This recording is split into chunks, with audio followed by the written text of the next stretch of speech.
It is an often overlooked fact that the structures that surround us have a profound impact on our quality of life, our health, and our relationships. Many of the structures we interact with on a daily basis are material and earthly, unnatural.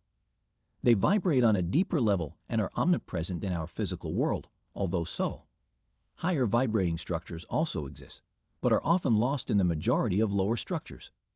This dominance of deeper and negative vibrations is a key factor in many of the challenges people face, whether it's health issues, unfulfilled relationships, or a general sense of malaise.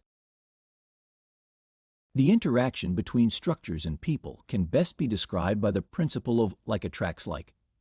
This means that our own energetic vibration makes us receptive to structures that vibrate at a similar frequency. The physical body, with its rather lower vibration, is particularly susceptible to structures found in material objects such as candlesticks, wooden buildings, or concrete walls. We speak of subtle structures, and if these subtle structures are material and earthly, it is usually because they have been charged by human hands or by thoughts and emotions and made that way. It is important to understand that the effect of these subtle structures, whether positive or negative and natural or unnatural, varies from person to person. Every human being, every animal reacts differently to the same energetic impact. This difference in sensation is normal and reflects the individual's reaction to energetic influences. However, it is not an indicator of how strong the influence of foreign structures can be. The effects of these subtle structures and their influence on our lives are often subtle but significant. They can affect our thoughts, feelings, and even our physical health. Ultimately, however, they only slow down our energy flow and thus inhibit our self-healing powers.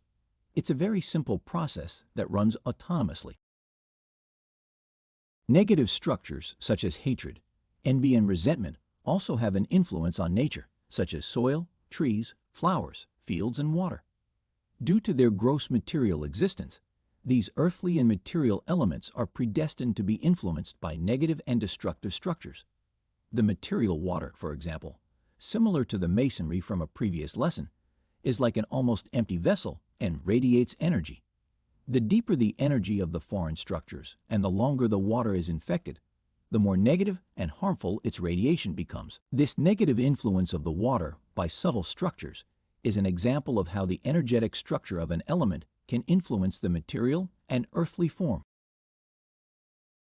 It shows that not only living beings, but also seemingly inert matter such as water can be affected by these subtle energetic forces. This interplay of matter and energy is central to understanding the mode of action of energetic structures.